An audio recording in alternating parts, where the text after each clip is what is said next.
right, so now we're at Kote Gaeshi, which is one of the premier techniques you see in Aikido.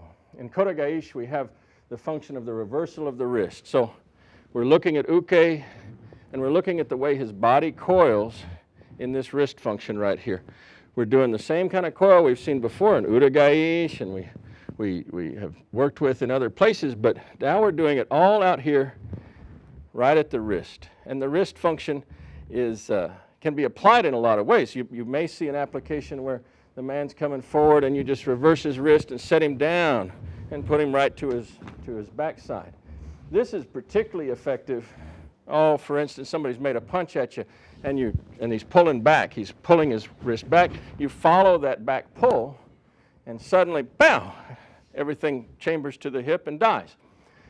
More often than not, it resolves into a big fall, into an air fall, and that's fine. The mechanisms of that air fall we'll get into in a second, but basically, once the wrist is coiled, we have a form of asymmetry in the man's body. If you look at him from the back, from the side, his universe is all coiled around this point, and as he tries to move in a dynamic way with me, go ahead, yeah, he winds up going down.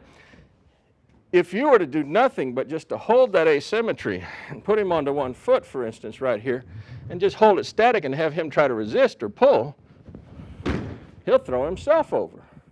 And when it happens in the real world, under a dynamic set of conditions, that's often what happens.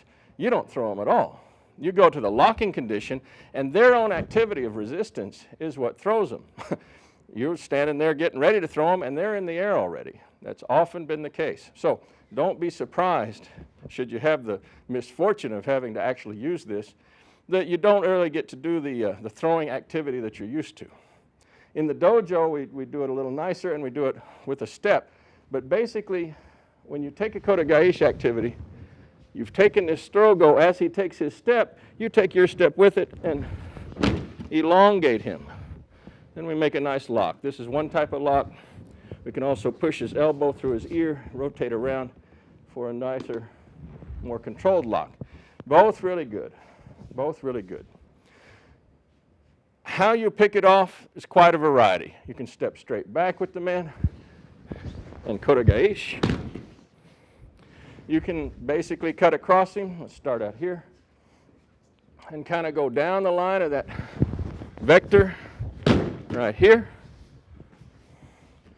You can start with a tenkanashi. You can start just going to the outside and reverse.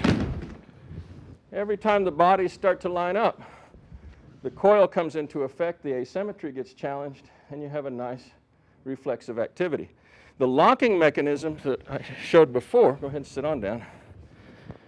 Should you want to do this lock, you're holding it against the length of your leg, and you're rolling through the whole joint, so you're challenging the elbow, the wrist, the elbow, and the shoulder simultaneously. That's kind of crazy. Alternatively, if you push through his elbow, you'll cause him to begin to roll. I take a little goblet step and roll right in through the shoulder, keeping the back of the wrist in control, and you have a nice lock here as well. So, very useful to do both. There's a third form that results off of that pulling function. Let's say he's come through and he's trying to pull his arm back, and as he does so, he sits down and we spin him around. You'll often see this used with police systems to go to a cuffing technique, for instance. And again, just another application of Kote Gaeshi. Typically, across, you begin with, say, a Kote Haneri beginning. You work with his resistance. He's getting out of it.